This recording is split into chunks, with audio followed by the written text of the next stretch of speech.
So when thinking about the Kevin Durant trade that was going to happen this offseason, my thinking was starting to be some team's going to overpay for him. I mean, he's great, but a 1-year deal for a guy at his age, getting paid $55 million, I felt like a team would just be desperate and just give up maybe more than you probably should for a guy in that situation. But oh my goodness, I feel like the Rockets just absolutely swindled the Suns. I can't believe that this was the best offer for Kevin Durant. And now I get it. Desmond Bane is a guy that is young, ascending, all that stuff. Kevin Durant, 1-year deal, like I just said.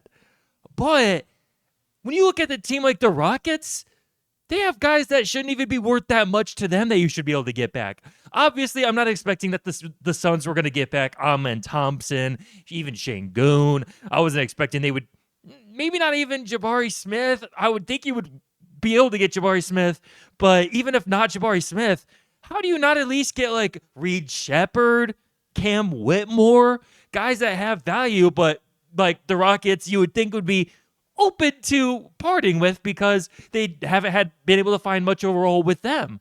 And when you only bring back Jalen Green and Dillon Brooks, both of who arguably don't really have any value based off their contracts, like Jalen Green is still somewhat young, and so I think there's a little bit too much negativity around him based off a bad playoff series. All that's fair, but with what he's getting paid, his like salary structure, and then Dillon Brooks, same thing.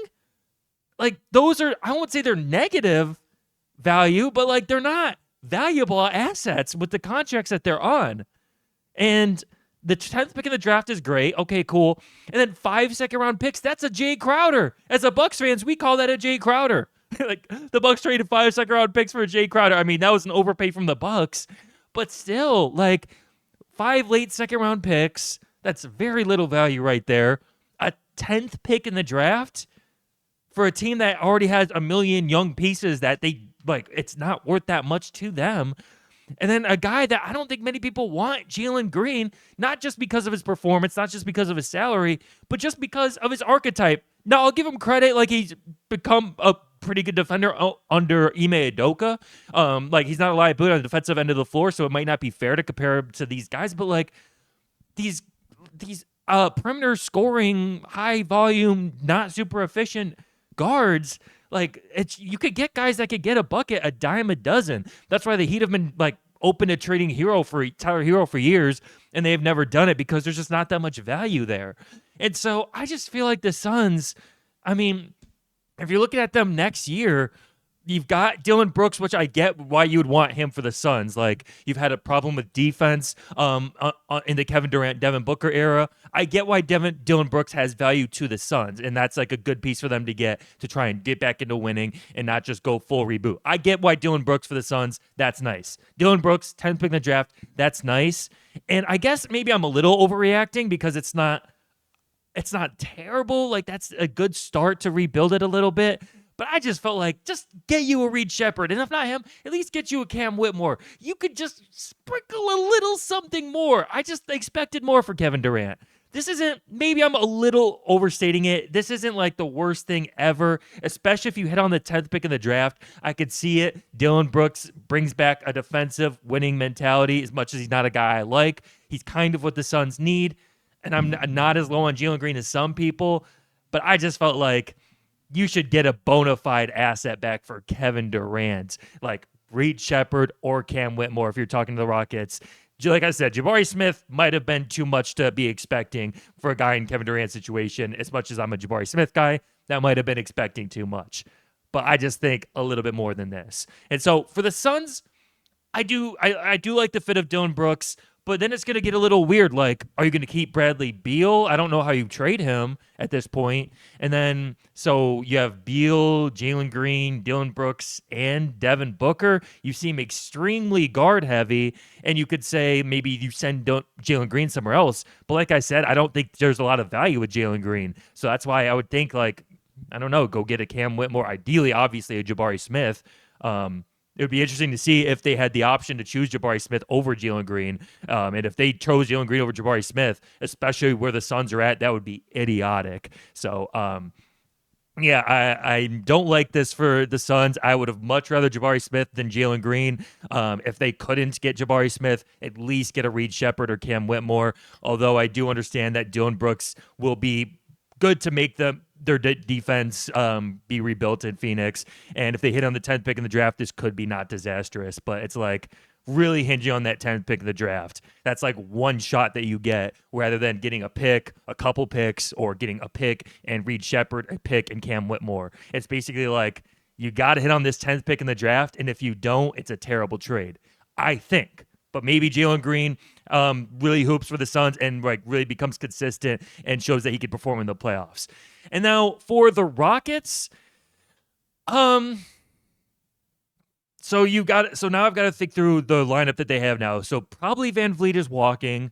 They do have Steven Adams back. You lose Dillon Brooks, which is again, I don't like Dillon Brooks, but he is a part of the identity that they've had with Ime Udoka, and it's possible you do take a step back a little bit defensively. I think their ability to be a contender really lies with Amen Thompson. I think a lot of people are like etching him down as like a superstar, maybe a tad early, but there's definitely that type of potential there.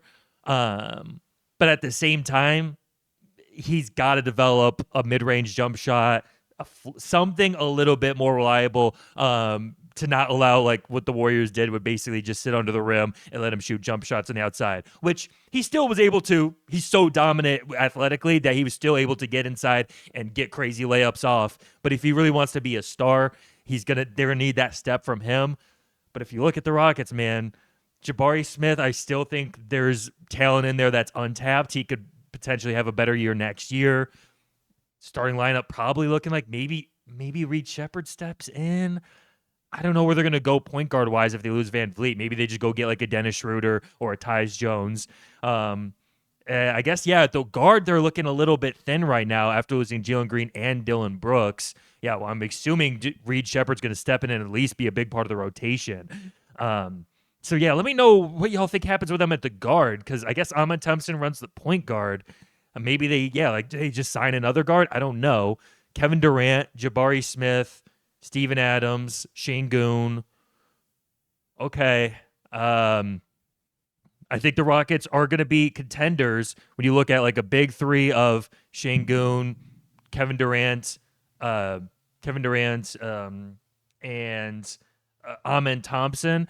And then maybe this does allow a little bit more room for the guys that were struggling to get their looks last year, like a Cam Whitmore, even Jabari Smith not getting as many minutes as you like. Maybe it'll be tough for him because Kevin Durant's a forward. I don't know.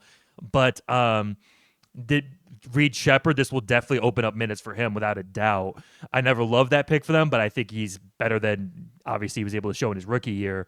So overall, for the Rockets, I think this is a phenomenal deal. They should have been looking to move off Jalen Green, and they were able to do that and get Kevin Durant back. All they really give up is Dillon Brooks, which is a culture setter, but overall, like, not that amazing of a player. He's a great culture guy, but he's not, especially in a playoff series, he's good defensively, but he's not giving you much offensively, so that's not that much of a value. You really just give up like the 10th pick in the draft when you already have a million young guys. It's an A+ for the Rockets. What a deal for them. And for the Suns, I'm going to give this like a D. It could be better if that 10th pick, they hit on it, but if they don't, it's really bad. I get it, just 1 year of Kevin Durant, but I still feel like there's some people would really like Kevin Durant. He gives you a chance to be a contender, take you up a level, and I would expect just a little bit more back in return. But am I crazy? Let me know. Drop a comment, hit that like, and subscribe if you'd like to.